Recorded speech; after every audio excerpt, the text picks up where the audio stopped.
Di dalam kitab Kutubul Mimbari As-Sa'adah, bagaimana kuncinya bahagia itu? Bagaimana agar kita itu mendapatkan kebahagiaan? Pokok kebahagiaan itu apa toh? Pokok intinya kebahagiaan itu apa toh? Anna usulas sa'adah ayyajma'al mar'u fi hayatihi salasata asya'a. Yuhaqqiquha jami'an wa yujahidu nafsahu fi tahqiqiha.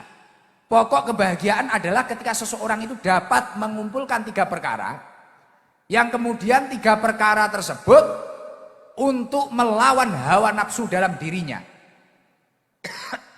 Nyun sewu, manusia itu memiliki hawa nafsu atau tidak?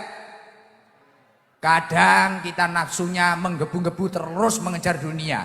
Kadang nafsunya kita menggebu-gebu menyakiti banyak wanita. Kadang kita nafsunya menggebu-gebu kita itu memakan hak orang lain atau milik orang lain. Nah itu nafsu kita. Banyak lagi nafsu-nafsu yang lain. Contoh-contoh nafsu yang lain. Nah ketika seseorang itu mampu melakukan 3 perkara, mengumpulkan 3 perkara dalam dirinya, kemudian 3 perkara tersebut ia gunakan untuk melawan hawa nafsunya, dia akan mendapatkan yang namanya kebahagiaan. Yang pertama apa? Annallaha azza wa jalla a'tona wa aujaba alaina asyukru. Ketika orang tersebut mendapatkan nikmat dari Allah Subhanahu wa taala, dia mampu bersyukur. Mampu bersyukur. Lah mayoritas orang yang hidupnya sakit, capek semua, badannya capek semua, pikirannya capek semua, karena dia itu tidak mampu untuk bersyukur. Sebenarnya apa yang ia dapatkan, apa yang ia inginkan sudah dia dapatkan. Apa yang dia angan-angankan sudah ia dapatkan. Tapi kenapa tidak bahagia? Karena dia tidak pandai mensyukuri nikmat.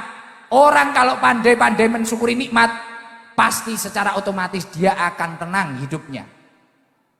Contoh, semisal orang ingin mobil, dapat mobil beneran, tapi dia tidak mampu mensyukuri. Artinya apa? Mobil itu digunakan untuk kegiatan yang tidak baik, semakin menjauhkan dirinya kepada Allah Subhanahu wa taala. Dia pengen motor, tapi motor itu tidak menjadikan dirinya baik. Loh Gus, emangnya apa urusannya syukur dengan perkara tidak baik atau baik? Karena sejatinya syukur adalah sorfun ni'am li taatillah, menyalurkan nikmat untuk menuju ketaatan kepada Allah. Semisal badannya sehat, dia semangat berangkat ke majelis taklim. Tubuhnya sehat, badannya sehat, dia semangat membaca sholawat. Hidupnya cukup, hartanya semangat ia gunakan untuk kebaikan. Dia memiliki rumah, dia gunakan untuk kebaikan. Nah ini syukur. Tapi ketika dia itu tidak mampu bersyukur, hartanya semakin menjauhkan dirinya kepada Allah. Kesehatannya semakin menjauhkan dirinya kepada Allah. Na'udzubillah min dalik. Artinya dia tidak akan bahagia.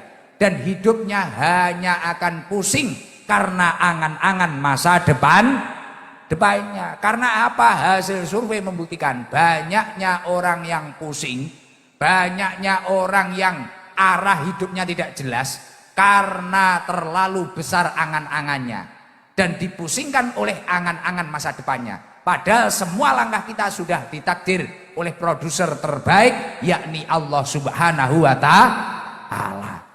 Mulakno belajar syukur. Piye carane syukur? Awake diajak ning perkara apik.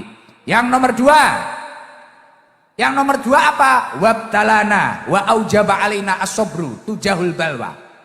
Ketika panjenengan mendapatkan ujian, mungkin kayak Bu Umi tadi, kondisi di Berau, kondisi di Kalimantan, jauh dari rumah, ada info ibunya sakit. Sabarlah, dan jangan sampai kita itu lari ke dalam kemaksiatan. Ada kabar di tengah-tengah kita berjuang, anak kita sedang sakit. Sabarlah, jangan sampai kita memutuskan dengan hal-hal yang tidak baik dalam diri kita. Mungkin bisnis kita lagi tidak baik-baik saja. Sabarlah, jangan sampai menghalalkan segala cara. Ketika panjenengan seperti itu, insya Allah kamu akan menjadi orang yang bahagia. Dan sejalan apa yang dilakukan Rasulullah Shallallahu Alaihi Wasallam, idza ahabballahu abdan ibtalahu. Ketika Allah mencintai hambanya, Allah malah menurunkan cobaan atau ujian di dalam hidupnya. Jadi kok ada orang hidupnya tidak pernah diuji, ini malah kemungkinan dia itu jauh dari Allah. Tapi kok orang itu ketika juga diuji, mungkin diuji apanya. Lah ini berarti dia itu malah dicintai oleh Allah. Fa in sobaro, dan ketika seseorang itu mampu bersabar, ijtabahu, maka Allah akan memuliakan orang tersebut. Wa in radhiya, dan ketika orang tersebut ridho, oh saya ini ditakdir berjuang di Berau, saya ditakdir berjuang di Samarinda, saya ditakdir berjuang di Balikpapan, saya ditakdir berjuang di Kalimantan. Ketika dia itu mampu ridho, istofahu, maka dia akan dipilih oleh Allah menjadi orang yang istimewa. Lagi-lagi dekengane pusat. Maka dari itu bersabarlah dengan keadaan panjenengan seperti ini. Tapi jangan sampai hanya sabar saja tanpa berjuang. Keburukanmu juga tidak akan berkurang. Ujianmu juga tidak akan selesai. Dan yang nomor 3, apa resep kebahagiaan? Wa hasula minna dzunubun wa khotoya wa aujaba alaina al istighfar. Ketika panjenengan memang sadar adalah pencetak dosa, ketika panjenengan memang sadar ketika panjenengan itu ahli maksiat, istiqomalah untuk memohon ampunan kepada Allah Subhanahu wa taala.